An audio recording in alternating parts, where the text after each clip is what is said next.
Hello chess fans, this is Rick from Chess to Impress with a video on Magnus Carlsen in the World Cup. But before we start, a quick shout out to Florian. Let me read out his email. My name is Florian and I'm a graphic design student and freelance graphic designer from Austria. I'm a fan of you and I love your videos on your two channels. Keep up your good work. I've made a YouTube banner and profile picture for your channel Chess to Impress to improve your channel design. Please feel free to use the designs. I hope you like them. Yes, I like them very much, Florian. Thank you very much. This is Florian's Twitter link. I've also posted it in the video description. So please click on it and have a look at Florian's work. Hopefully he'll get some more business from this.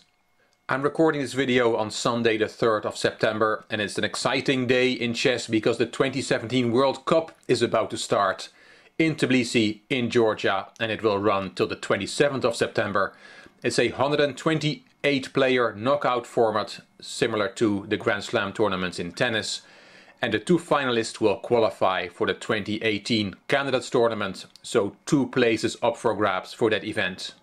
All the top players are there, including world champion Magnus Carlsen, and it seems quite odd that the world champion is playing in a qualifier for the World Championship.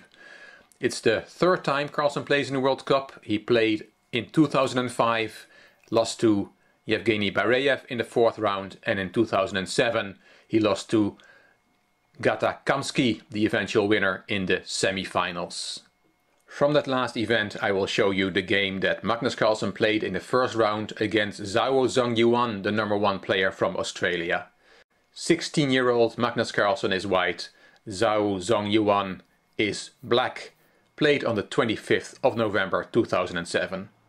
It was the 2nd game of their matchup. Carlsen had won the 1st game with black, so Zhao Zongyuan had to win with the black pieces. Let's have a look what happened.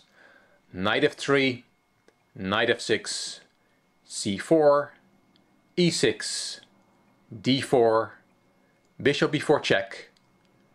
Carlsen played bishop d2, queen e7 protecting the bishop, g3, knight c6, knight c3, and bishop takes c3. The most common move in this position. Black gives up the bishop pair, only to regain it straight away. Let's have a look. Carlsen took back with the bishop, and knight e4. And now white will also lose the bishop pair.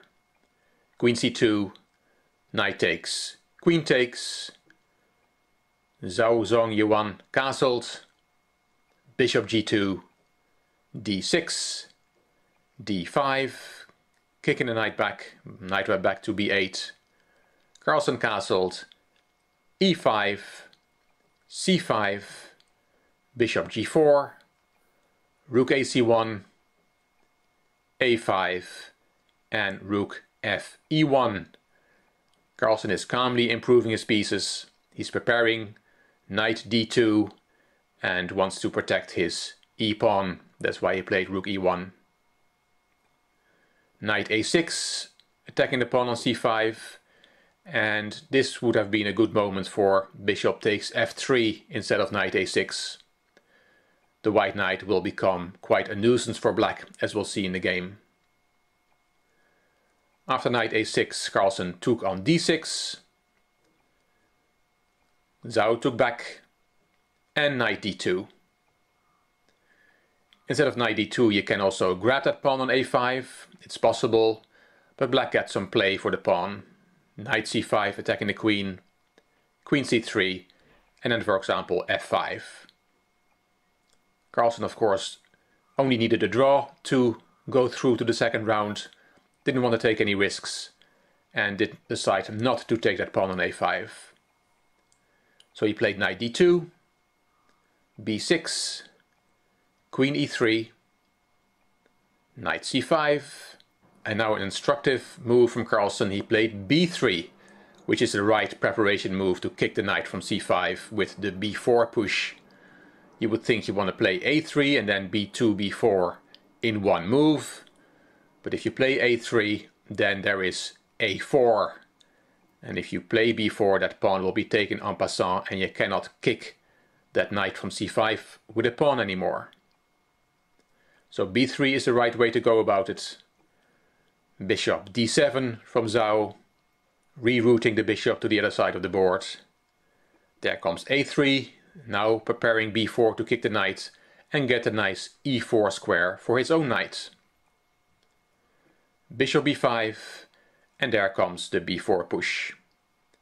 A takes b4, a takes b4, and now the knight has to go from that nice c5 square. Knight went to d7, and now Carlsen plays his own knight to e4. A nice outpost for the knight. Rook fb8 from Zhao, and that is a bit too passive. It was time for a move like f5, and then if Carlsen plays knight g5, black can play f4, g takes f4, rook takes f4, knight e6, and you can take on b4, and it's a position where all three results are possible. That's what Zhao should have gone for. After f5, Carlsen could also have played queen g5, then the queens could have been traded, and after rook fc8, there's also a position where Zhao can still fight to win the game. Rook fb8 was played, as I said, too passive. Here comes rook c7 from Carlsen, queen d8, and now the most beautiful move of the game. The rook had just gone to c7, but now Carlsen plays it back to c6, thinking that when you only need a draw, you'd better attack. Now that the queen is on d8, Carlsen thought this exchange sacrifice was strong, and it is. Black has to take because the d6 pawn is hanging. So bishop takes, d takes, and now Zhao played d5, counter-attacking white's knight. He could have played knight f8 instead, but then Carlsen would have played rook d1, and the pawn on d6 will fall. If you play d5, then the knight goes to c3, and then that pawn on d5 will fall. You can play d4, but then white takes on e5, and you cannot take the knight because the pawn on d4 is pinned. So back to the position after d takes c6 from Carlsen. We just looked at knight f8, but in the game Zhao played d5, counter-attacking the knight. Carlsen took on d7, Zhao took on e4, and bishop takes e4. Carlsen has a pawn on d7 and a super strong bishop in return for the exchange. Rook a4 was played by Zhao. Maybe he should have taken on d7, take that pawn and give back the exchange.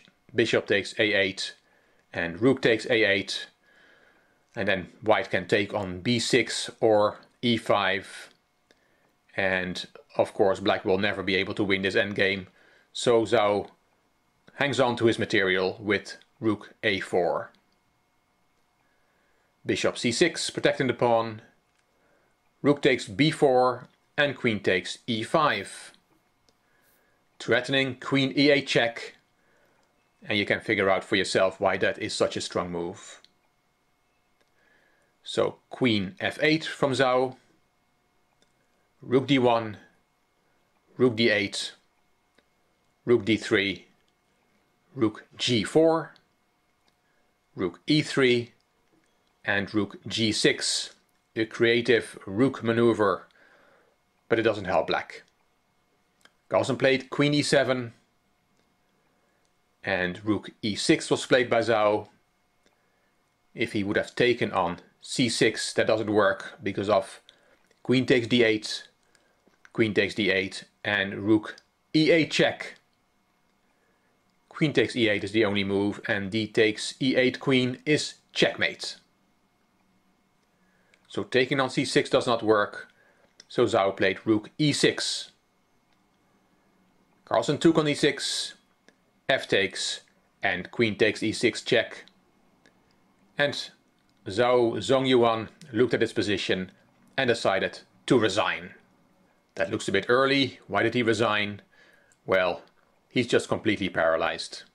After king h8, Carlsen will play e4, and there's nothing black can do against the march of the e-pawn to join the d-pawn on the 7th rank. Just to show you one example, let's say he plays rook b8 to try and get some counterplay with the b-pawn, then e5, b5, and there comes queen e8, b4, e6, b3, e7, and that counterplay with the b-pawn comes much too late. White is easily winning here.